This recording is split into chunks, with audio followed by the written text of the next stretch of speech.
ಉತ್ತರ ಕರ್ನಾಟಕದ ಹೆಮ್ಮೆಯ ರೈತ ಧ್ವನಿ ಟಿವಿ ಚಾನೆಲ್, ಬೆವರಿಗೊಂದು ಭರವಸೆ. ಗೃಹ ಸಚಿವ ಡಾಕ್ಟರ್ ಜಿ ಪರಮೇಶ್ವರ್ ಸಾಹೇಬ್ರೆ, ನಿಮ್ಮ ಸ್ವಕ್ಷೇತ್ರದ ಬಡ ಕೃಷಿ ಕಾರ್ಮಿಕ ಮಹಿಳೆಯ ಕಣ್ಣೀರಿನ ಪರಿಸ್ಥಿತಿ ನೋಡಿದ್ದೀರಾ? ಹೌದು, ಕರ್ನಾಟಕ ಸರ್ಕಾರದ powerful minister doctor G Parameshwar ಪ್ರತಿನಿಧಿಸುವ ಕ್ಷೇತ್ರ ಕೊರಟಗೆರೆ ವಿಧಾನಸಭಾ ಕ್ಷೇತ್ರದ ವ್ಯಾಪ್ತಿಗೆ ಬರುವ ಕೊಂಡವಾಡಿ ಗ್ರಾಮ ಪಂಚಾಯಿತಿ ವ್ಯಾಪ್ತಿಯ ನವಿಲಡುಕು ಗ್ರಾಮದ ಕೃಷಿ ಕಾರ್ಮಿಕ ಮಹಿಳೆಯ ಮುದ್ದಮ್ಮನ ದಾರುಣ ಕತೆ ಮತ್ತು ವ್ಯಥೆ. ಕೊಂಡವಾಡಿ ಗ್ರಾಮ ಪಂಚಾಯಿತಿ ವ್ಯಾಪ್ತಿಯ ನವಿಲಡುಕು ಗ್ರಾಮದ ಮುದ್ದಮ್ಮ ಎಂಬ ಕೃಷಿ ಕಾರ್ಮಿಕ ಮಹಿಳೆಗೆ 2021-22ನೇ ಸಾಲಿನಲ್ಲಿ ಬಸವ ವಸತಿ ಯೋಜನೆಯಡಿ ಮನೆ ಮಂಜೂರಾಗಿದ್ದು, ಇಲ್ಲಿವರೆಗೂ ಸಹ ಮನೆ ಬಿಲ್ ಮಂಜೂರಾತಿಯಾಗದೆ ದಿನನಿತ್ಯ ಕುಸಿಯುತ್ತಿರುವ ಮನೆಯಲ್ಲೇ ವಾಸವಾಗಿದ್ದು, ಸದ್ಯ ಸುರಿಯುತ್ತಿರುವ ಮಳೆಗೆ ಮನೆ ಕುಸಿಯುತ್ತಿದ್ದರೂ ಸಹ ಅಲ್ಲೇ ವಾಸ ಮಾಡುತ್ತಿದ್ದಾರೆ. ಇನ್ನೊಂದು ಕಡೆ ಮನೆ ಮಂಜೂರಾತಿ ಆಗಿರುವ ಪತ್ರ 3 ವರ್ಷದ ಹಿಂದೆ ಸಿಕ್ಕರೂ ಸಹ ಇಲ್ಲಿಯವರೆಗೂ ಬಿಲ್ ಬರದೇ ಇರುವ ದುಸ್ಥಿತಿಯಲ್ಲಿರುವ ಮನೆಯಲ್ಲೇ ವಾಸವಾಗಿದ್ದು, ಇವರಿಗೆ ದಿಕ್ಕೆ ದೋಚದಂತಾಗಿದೆ. ದಿನನಿತ್ಯ ಅಡುಗೆ ಸಹ ಮಾಡಿಕೊಳ್ಳುವುದಕ್ಕೆ ಪರದಾಡುವಂತಾಗಿದೆ. ಇಷ್ಟಾದರೂ ಸಹ ಇಲ್ಲಿಯವರೆಗೂ ಬಿಲ್ ಬರದೇ ಇರುವುದಕ್ಕೆ ಒಂಟಿಯಾಗಿ ವಾಸವಾಗಿರುವ ಕೃಷಿ ಕಾರ್ಮಿಕ ಮಹಿಳೆಗೆ ದಿಕ್ಕೆ ದೋಚದಂತಾಗಿದೆ. ಆದ್ದರಿಂದ ನಮ್ಮ ನ್ಯೂಸ್ ಸಮೂಹದ ರಾಜ್ಯ ವಿಶೇಷ ಪ್ರತಿನಿಧಿ ಬಸವರಾಜು ಭೇಟಿ ಕೊಟ್ಟು ಸಮಗ್ರವಾಗಿ ವರದಿ ತಯಾರಿಸಿ ಮಧುಗಿರಿ ತಾಲೂಕ್ ಪಂಚಾಯಿತಿ ಕಾರ್ಯನಿರ್ವಾಹಕ ಅಧಿಕಾರಿ ಲಕ್ಷ್ಮಣ್ ಅವರ ಗಮನಕ್ಕೆ ತೆಗೆದುಕೊಂಡು ಬಂದು ಬೆಳಕು ಚೆಲ್ಲುವ ಕೆಲಸ ಮಾಡಿದ್ದಾರೆ. ಇನ್ನಾದರೂ ಕೃಷಿ ಕಾರ್ಮಿಕ ಮುದ್ದಮ್ಮ ಎಂಬ ಮಹಿಳೆಗೆ ನ್ಯಾಯ ದೊರಕುವುದೇ ಎಂಬುದನ್ನು ಕಾದು ನೋಡಬೇಕಿದೆ. ನಮಸ್ಕಾರ, ನಾನು ಬಸವರಾಜ್ ಮಾತಾಡ್ತಾ ಇದ್ದೀನಿ, ಪತ್ರಕರ್ತರು. ವಿಶೇಷವಾಗಿ ಪ್ರಜಾಪ್ರಭುತ್ವ ವ್ಯವಸ್ಥೆಯಲ್ಲಿ ನೊಂದಿರೋರ್ಗೆ, ವಿಶೇಷವಾಗಿ ಬಡವ್ರಿಗೆ ಮತ್ತು ನಿರ್ಗತಿಕರಿಗೆ ಮತ್ತು ಅಸಮರ್ಥರಿಗೆ ಇವತ್ತಿಗೂ ಸಹ ಒಂದು ರೀತಿ ಪ್ರಜಾಪ್ರಭುತ್ವ ವ್ಯವಸ್ಥೆಯಲ್ಲಿ ಸರ್ಕಾರದ ಸೌಲಭ್ಯಗಳು ದೊರಕ್ತಾ ಇಲ್ವ ಅನ್ನೋದಕ್ಕೆ ನಾನೊಂದು ವರದಿ ತೋರಿಸ್ತಾ ಇದ್ದೀನಿ.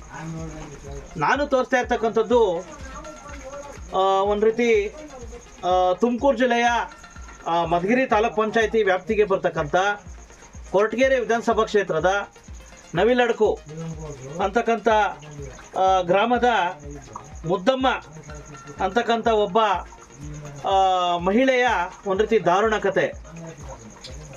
ಏನಪ್ಪ ಏನೋ ಹೇಳ್ತಾ ಇದ್ದಾರೆ ಬಸವರಾಜ್ ಅವರು ಅಂತೀರಾ?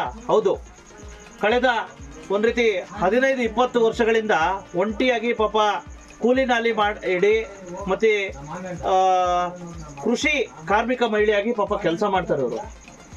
ಆದರೆ ಇತ್ತೀಚೆಗೆ ಸರ್ಕಾರ ಪಾಪ ಇವ್ರಿಗೆ ಒಂದು ವಸತಿ ಮನೆಯನ್ನು ಇದು ಮಾಡ್ತು. ಆದರೆ ನೋಡಿ, ಮನೆಯೆಲ್ಲ ಈಗ ವಿಡಿಯೋ ಫುಟೇಜ್ ಸಮೇತ ತೋರಿಸ್ತೀನಿ, ಮನೆಯೆಲ್ಲ ಸೋರ್ತಕ್ಕಂಥ ಪರಿಸ್ಥಿತಿ. ಮಳೆ ಬಂದರೆ ಸೋರ್ತಾ ಇದೆ. ಇಂಥದ್ರಲ್ಲೇ ಪಾಪ ಈ ಒಂದು ರೀತಿ ಈ ಹೆಣ್ಮಗಳು ಒಂದು ರೀತಿ ವಾಸ ಮಾಡ್ತಾವ್ರೆ. ಆದರೆ ಸ್ಥಳೀಯ ಪಂಚಾಯಿತಿಯವರು ಬರೀ ಕೊಡ್ತೀನಿ ಬಿಲ್ಲು ಬಿಡ್ತೀನಿ ಅಂತಕ್ಕಂಥ ಮಾತುಗಳೇ ಹೇಳ್ತಾವ್ರೆ, ಪರಂತು ಪಾಪ ಹೆಣ್ಮಗಳಿಗೆ ಇಲ್ಲ. ಈಗ ಆಗ್ಬಿಟ್ರೆ ನಾನು ಮಾನ್ಯ CO ಸಾಹೇಬ್ರು ಕೇಳ್ತೀನಿ, ಮತ್ತು ವಿಶೇಷವಾಗಿ ಮಾನ್ಯ PRD ಸಚಿವರಾಗಿರ್ತಕ್ಕಂಥ ಒಂದು ರೀತಿ ಏನು ಪ್ರಿಯಾಂಕಾ ಖರ್ಗೆ ಅವ್ರಿಗೆ ಕೇಳ್ತೀನಿ, ಮತ್ತು ಹಾಲಿ ಕೊರಟಗೆರೆ ಶಾಸಕರು ಹೋಮ್ ಮಿನಿಸ್ಟರ್ ಆಗಿರ್ತಕ್ಕಂಥ ಡಾಕ್ಟರ್ ಜಿ ಪರಮೇಶ್ವರ್ ಸಾಹೇಬ್ರು ಕೇಳ್ತೀನಿ. ಸರ್ ನೋಡಿ ಸರ್, ಬಡವ್ರಿಗೆ ಎಲ್ಲಿದೆ ಸರ್ ನ್ಯಾಯ? ನೋಡ್ರಿ, ಬಡವ್ರಿಗೆ ನೋಡಿ, ಬಡವರಾಗೇ ಇದ್ದಾರೆ ಆಯ್ತಾ.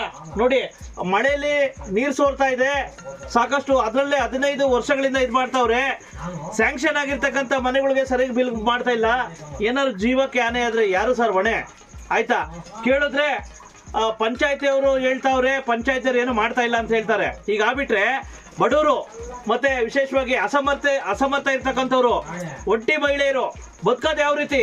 ಮತ್ತೆ ಇವ್ರಿಗೆ ಸರ್ಕಾರದಿಂದ ಏನಾದ್ರು ಸವಲತ್ತುಗಳನ್ನ ನಿರೀಕ್ಷೆ ಮಾಡೋದು ಸಾಧ್ಯನಾ ಅಂತಕ್ಕಂಥದ್ದೇ ತರ್ಕದ ವಿಷಯ. ಹಾಗಾಗಿ ನಾನು ಈ ಒಂದು ಡಾಕ್ಟರ್ ಜಿ ಪರಮೇಶ್ವರ್ ಅವರೇ, ನಿಮ್ಮ ಕ್ಷೇತ್ರದ ವ್ಯಾಪ್ತಿಯಲ್ಲಿ ಬರ್ತಕ್ಕಂಥ ನವಿಲಡುಕು ಗ್ರಾಮದ ಮುದ್ದಮ್ಮ ಅಂತಕ್ಕಂಥ ಕೃಷಿ ಕಾರ್ಮಿಕ ಮಹಿಳೆಯ ಪರಿಸ್ಥಿತಿ ನೋಡಿದ್ದೀರಾ ಅಂತಕ್ಕಂಥ ಸ್ಟೋರಿಗೆ ಸ್ವಾಗತ. ನಾನು ನಿಮ್ಮ ಬಸವರಾಜು. ನಿಮ್ಮ ಹೆಸರು? ಮುದ್ದಮ್ಮ. ಯಾವ ಊರ್ರಿ? ನಾವು ನಡ್ಕೊಂಡ್ವಿ. ಹೇಳಕ್ಕ ಏನ್ ಸಮಸ್ಯೆ? ಏನ್ ಸಮಸ್ಯೆ?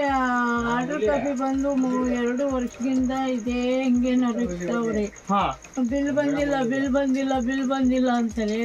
ಅಲ್ಲಿ ಇಲ್ಲಿ ಅವ್ರ ಮನೆಗೂ ಇವ್ರ ಮನೆಗೂ ಮಳೆ ಬಂದ್ರೆ ಹೋಗಿ ಮಳೆ ಕಂತೀವಿ ದನ ಕರ ಬಿಟ್ಟು. ಇವಾಗ ಮಳೆ ಬಂತು, ಬೇರೆ ಮನೆ ಹತ್ರಕ್ಕೆ ಹೋದೆ, ನೀವು ಬಂದಿದ್ದಕ್ಕೆ ಬಂದೆ, ಎಲ್ಲ ಸೋರ್ತೈತೆ, ಎಲ್ಲಿ ಬೇಸ್ಕೊಂಡ್ ತಿಂದ್ವಿ ನಾನು. ಹೌದಾ? ಮತ್ತೆ ಇನ್ನು ಅಡ್ಗೆನೂ ಮಾಡಿಲ್ಲ? ಎಲ್ಲ ಮಳೆ ಎಲ್ಲ ಸೋರ್ತೈತೆ. ಮನೆ ಹತ್ರಕ್ಕೆ ಹೋಗಿದ್ದೆ. ಹೌದಾ? ಈಗ ಮನೆಗಳು ಇನ್ನ ನಿಮ್ಗೆ ಮನೆ ಸ್ಯಾಂಕ್ಷನ್ ಬಿಲ್ಲೇ ಕೊಟ್ಟಿಲ್ಲ. ಬಿಲ್ಲೇ ಬಂದಿಲ್ಲ ಅಂತಾರೆ. ಹೌದಾ? ಈಗ ಒಟ್ಟಾರೆ ನಿಮ್ಗೆ ಮನೆ ಕಟ್ಕೊ ಕೊಡ್ಬೇಕು, ಸರ್ಕಾರದಿಂದ ಬಿಲ್ ಇದ್ ಮಾಡ್ಬೇಕು. ಪಂಚಾಯತ್ ಏನ್ ಹೇಳ್ತಾವ್ ಕೇಳಿದ್ರೆ? ಬಿಲ್ ಬಂದಿಲ್ಲ ಅಂತಾರೆ. ಹೌದಾ? ಎಷ್ಟ್ ಸಲ ಓಡಾಡಿದೀರಾ ಪಂಚಾಯತಿಗೆ? ಪಂಚಾಯತಿಗೆ ಒಪ್ಸಿರೋದು ಅವ್ರಿಗೆ ಬಡಪ್ಪರಿಗೆ ಒಪ್ಸಿದ್ವಿ. ನಮ್ಮ ಮನೆ ಬಡಪ್ಪ ಅಂದ್ರು? ಅದೇ ಸೆಕ್ರೆಟರಿ ಏನ್ ಹೇಳ್ತಾವ್ರೆ? ಬಿಲ್ ಬಂದಿಲ್ಲ ಅದಕ್ಕೆ ತಾಳ್ರಿ. ಅಮೌಂಟ್ ಎಷ್ಟು ಇಸ್ಕೊಂಡಿದ್ದಾರೆ?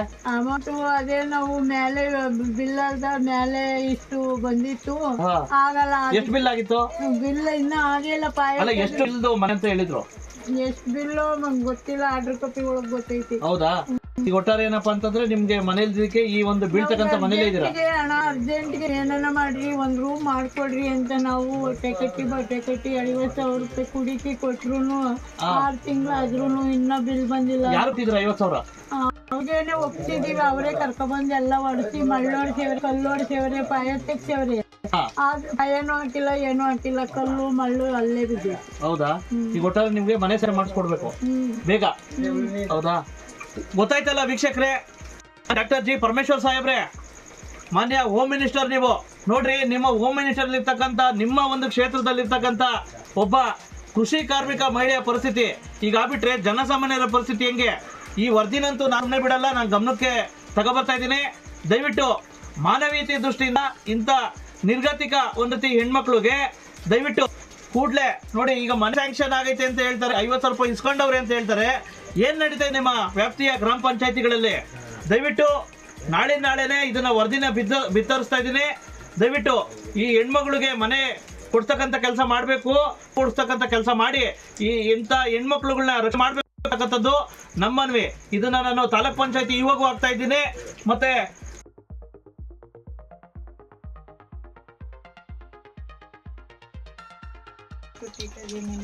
ಬರ್ರಿ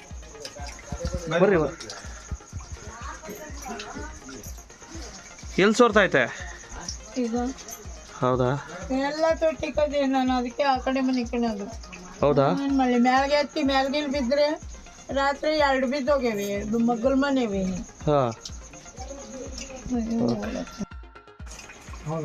ನಮ್ಮ ತಾಯಿ ತೋರ್ ಮನೆ ಇದು, ನಮ್ಮ ತಾಯಿ ತೋರ್ ಮನೆ. ಮೈನ್ ಕಾರ್ ಹಿಡಿತು ಅಂದ ಇಬ್ಬರು ಬಂದು ಹೋಗಿದ್ವಿ ಅಡ್ಡು ಮನೆಗೆ ನಾವು. ರೇಷನ್ ಕಾರ್ಡ್ ಹೆಸರು ಹೆಸರು ಐತಲ್ಲ, ನಿನ್ನ ಹೆಸರು ಹೋಗಿ ಇವನ ಹೆಸರು ಸಂಗೂರು ರಾಣಿ ಹೆಂಗ್ ಗೊತ್ತಾನೆ? ಕಿತ್ತೂರು ರಾಣಿ ಚೆನ್ನಮ್ಮ ಹೆಂಗ್ ಗೊತ್ತಾಳೆ? ರಾಣಿ ಚೆನ್ನಮ್ಮ ಇದ್ದೇನೆ ಸಂಗೂರು ರಾಣಿ ಸತ್ಯ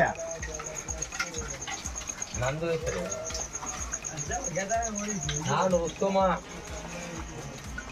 7,000 ಕೊಡ್ತಾಳೆ. ಹೌದು ಅಲ್ಲ